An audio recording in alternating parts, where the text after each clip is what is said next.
28 ফেব্রুয়ারির পর জাতীয় নাগরিক কমিটি একটি সিভিল পলিটিক্যাল প্ল্যাটফর্ম হিসেবে থেকে যাবে, আর কোনো দল গঠনের উদ্যোগ নেবে না, এমনটা জানিয়েছে দলটির মুখপাত্র সামান্তা শারমিন। এক প্রেস বিজ্ঞপ্তিতে আরও কিছু তথ্য তুলে ধরেন তিনি।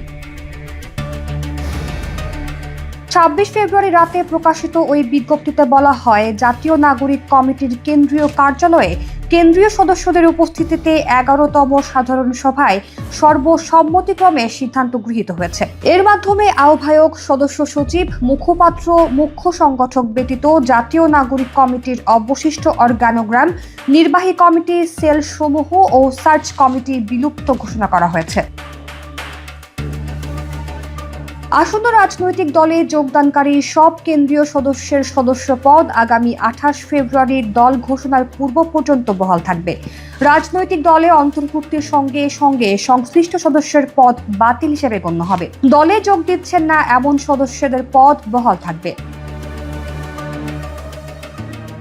এছাড়া আহ্বায়ক, সদস্য সচিব, মুখপাত্র, মুখ্য সংগঠক আগামী 28 ফেব্রুয়ারি থেকে পরবর্তী 15 দিন অনানুষ্ঠানিকভাবে দায়িত্ব পালন করবেন।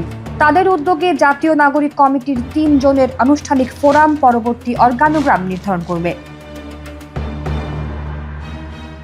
সাধারণ সভায় নেওয়া সিদ্ধান্ত অনুযায়ী নতুন দল আত্মপ্রকাশের মাধ্যমে জাতীয় নাগরিক কমিটির রাজনৈতিক দল গঠনের ঐতিহাসিক দায়িত্ব শেষ হবে। দল গঠনের পর থেকে নাগরিক কমিটি সিভিল পলিটিক্যাল প্ল্যাটফর্ম হিসেবে থেকে যাবে।